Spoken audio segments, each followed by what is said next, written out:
ഇപ്പോഴത്തെ പാകിസ്ഥാന്റെ prime minister ആയിട്ടുള്ള ഷഹബാസ് ഷെരീഫ് ആയിട്ടോ അല്ലെങ്കിൽ വിദേശകാര്യമന്ത്രി ഇഷാഖ് ദർ ആയിട്ടോ ഒന്നുമല്ല അമേരിക്കയും ചർച്ച നടത്തുന്നത്, അതേപോലെ തന്നെ ഈ പറയുന്ന അബ്ബാസ് അരാക്ചിയും ചർച്ച നടത്തുന്നത്.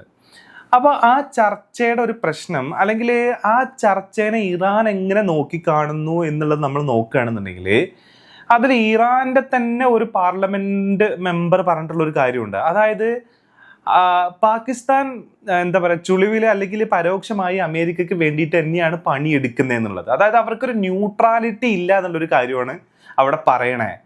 അപ്പോൾ അതിനെ നമ്മൾ കൂട്ടി വായിച്ച് നോക്കുകയാണെന്നുണ്ടെങ്കിൽ ഇപ്പോൾ ഈ പറയുന്ന പാകിസ്ഥാൻ ഒരു മിലിറ്ററി പവറാണ്, അതേപോലെ തന്നെ ഒരു ന്യൂക്ലിയർ പവർ കൂടിയാണ് പാകിസ്ഥാൻ എന്ന് പറയുന്നത്.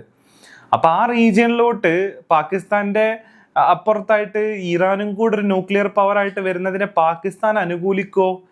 അങ്ങനെ നോക്കുകയാണെന്നുണ്ടെങ്കിൽ ആ അനുകൂലിക്കാനുള്ള സാധ്യത വളരെ കുറവാണ്.